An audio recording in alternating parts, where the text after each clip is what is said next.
Hello everyone, this is Crota giving you Game 2 in a matchup between NightEnd and WhiteRa here on, I believe this is what, Blistering Sands, yeah, Blistering Sands. This is Game 2 in the Team Liquid Invitational, WhiteRa getting that chrono boost. I started the game at the 1 minute mark so I can hopefully get this all onto one video and you don't have to get like a 20-second part 2 video.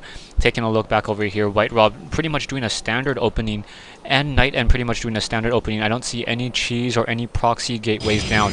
WhiteRa now getting that gateway also coming in for NightEnd, and now we have a single probe of NightEnd, so just trying to move around, just trying to do a little bit of sight, and we'll see how this really works out. This one probe down to 5 shields, and we have a little bit of engagement. NightEnd may be forced to move away with that one probe, as that probe now going to slowly recharge its shields, perhaps try to deal some more damage. Taking a look back over here, going after that low hit point probe, once again trying to make sure that that one low hit point probe does not regenerate any shields.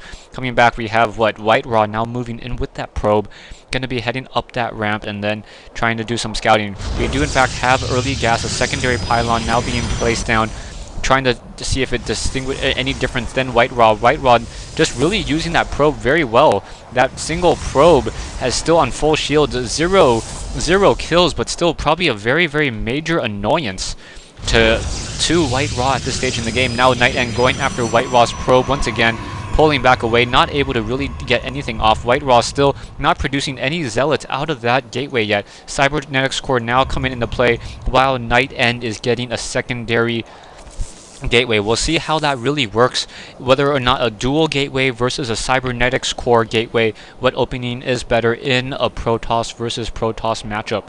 Now what that allows the Protoss player to do is in fact get sentries a little bit earlier, but whether or not he'll have enough gas for that sentry is going to be a major question. Coming back over here, WhiteRa now getting a pylon on this backdoor to ensure that there is no units trying to come in and destroy that backdoor situation. No warp gate research yet, and no sentry. Now Stalker being produced. So perhaps the Stalker a little bit better in the Protoss versus Protoss mirror match. Personally, I never thought it was that great of a unit, as the Zealots take minimal damage from the Stalker, but now that the Stalker has a base damage of 10 instead of 8, perhaps that is enough to really give it a much stronger boost. So WhiteRa now getting that Stalker in position. Poor probe now running away, gonna take a laser from that Stalker, or a disruptor beam or disruptor particle from that Stalker, and down it goes. So a single zealot now in position, and WhiteRa may be trying to do something sneaky here.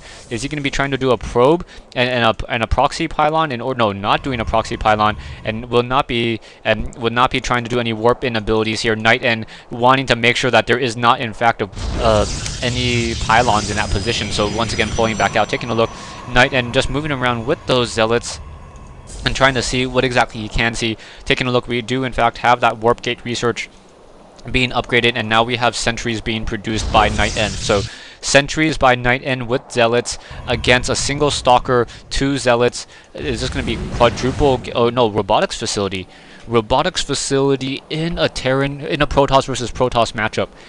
Not 100% sure about that. We'll see how. Well, I'm trying to run through all the scenarios in my head, how that would or would not work. It is better, and I think Stalkers would be better, and perhaps some sentries, just because the way those force fields work. But there's not going to be that many heavy units. Those immortals are really going to be a hard counter to Stalkers. And if NightEnd does not get any Stalkers, then it's not going to be really any point. NightEnd now also getting a robotics facility. So perhaps there will be some immortal versus immortal action coming into play. We have zealots and a single sentry now moving off. Gonna go ahead and take this Zelnaga Watchtower, try to gain some additional sight. A single zealot activating this Zelnaga Watchtower over here. So both players having sight over the center of the map. WhiteRa sitting with the Stalker on that narrow choke point. No one taking their natural expansion yet. So a little bit curious on what exactly the strategies are in fact gonna be.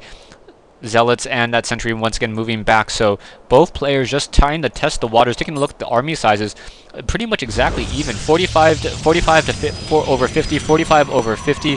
WhiteRa sitting, a little bit less gas, a little bit less minerals, but nothing really to distinguish between the two armies at this stage in the game. Taking a look, we have a single Stalker of WhiteRa still moving around, perhaps a very nice use Warp-in now completed by NightEnd. So NightEnd does in fact have Warp-in, and now getting an Observer. So an Observer first in order to try to do some proper scouting. While we have Colossus, WhiteRa teching straight to Colossus. Where was that? Where is this robotics facility being hidden to the back side of that base? And that is going to be very interesting if we can use Chrono Boost and get 2 Colossus, even though they were downgraded from I believe 46 damage to 20. That is still going to be a very, very significant. Nice use of force field. Unable to get away from that Stalker. Before that Stalker 4 force field to take down 1 Stalker. So what is that? 200 energy. Yeah, 200 energy to take down 1 Stalker. So still very, very useful. WhiteRa, yeah, the new Colossus deals 20 times 2, which is 40 damage.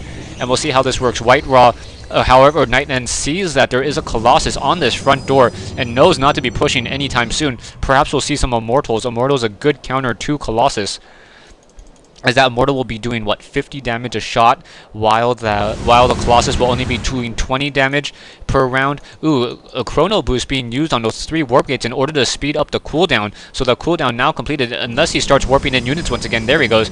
Once again warping in those units, and then still that cooldown moving much more quickly. Once again slowing back down the Nexus, using pretty much all of its energy from that Chrono Boost. 6 Stalkers going to be used to try to focus down that 1 Colossus. So it's going to be Stalkers now being used in order to try to counter that Colossus. No Immortals being warped in yet still. A 4th Gateway now being brought in, probably going to be turned into a warp, or Gateway going to be turned into a warp gate. There it goes.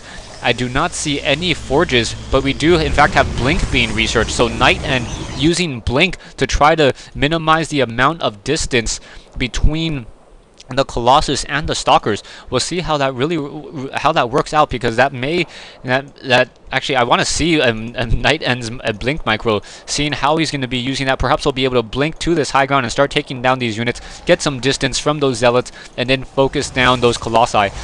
Taking a look, do we have the upgrades? No, we do not have the extended range upgrades, however, so that is going to be a little bit of a change. We do in fact have Charge being researched and now using Chrono Boost on this, so WhiteRa may be able to counter this with Charge and Colossus. So it is going to be Colossus and Zealots with Charge against Stalkers with Blink, Zealots and Sentries. A large amount of Stalkers still moving around that map. The Stalkers do in fact have Blink. Taking a look at the Stalker count, it is a baker's dozen, as it's going to go ahead and just continue to move on out. Does not see any Colossi at this stage in the game. Probes now being transferred over, and WhiteRa, as long as he can keep this expansion up and running, may be able to win this game. We'll see how this game really goes. Observer now of WhiteRa, keeping a track of NightEnd units. I'm going to speed up this replay just a little bit. Hopefully I don't miss any action. And going to go ahead and slow it down again, as once again here we have this positioning. So now coming in, and very nice use. Nice use of Blink. There is that Blink, enabling them to blink past all those force fields. So nicely done. And those Stalkers now using those using that Blink to just continuing to take down those Colossus. Those Colossus getting taken down fairly easily, and going to be able to outrun those Zealots, as those Zealots do not in fact have Charge yet. We do in fact have a single Immortal though, so NightEnd in trouble as he's trying to blink away from that army. And really WhiteRa, NightEnd, all that he's left with is a 950 mineral army. He's going to have to blink away, able to blink back away and head back home. Wow, that was a really, really bad move by NightEnd, I must say. WhiteRa coming out of that engagement smelling like roses. Taking a look, I believe I should be able to get this all onto one replay, so let me go ahead and just speed up this replay a little bit once again. Stalkers once again start blinking, trying to taking down this last pylon, and then more units going to be coming in. Zealots with Charge, so those Stalkers are going to be being forced to blink away, so going to go ahead and blink, and then blink back down onto that low ground. Blinking to the wrong position, and now more Zealots and Immortals coming in to finish off that last unit. Stalker trying to get away, gonna try to get away, still trying to blink. Zealots able to get in a nice charge as well, and still not looking well for NightEnd. NightEnd still trying to run away with that Stalker. Zealots are in fact a little bit faster. Units on that front door, a fair amount of units. Is going to lose that Observer. Observer down to 28 hit points, and now we have a very large army from WhiteRa moving out. A fair number of Zealots, 16 Zealots, a single Immortal, and a couple Sentries moving out against a large army of Zealots as well for NightEnd. We'll see how this really works out. We do in fact have a couple Sentries in there, but that's only going to be two force fields. That force field really needed to come in earlier, and that was badly placed not really stopping any of those engagement. More stalkers now coming in, and then this particular fight might work out. So let's see if NightEnd will be able to hold this position long enough in order to really just continue this game. Colossus now coming in, so WhiteRa with that Colossus will be able to finish off the game, and NightEnd's going to be forced to say GG. There it goes. Thanks for watching, thanks for listening. I hope you guys enjoyed this best of 3 matchup between WhiteRa and NightEnd here from the Team Liquid Invitational Round 16.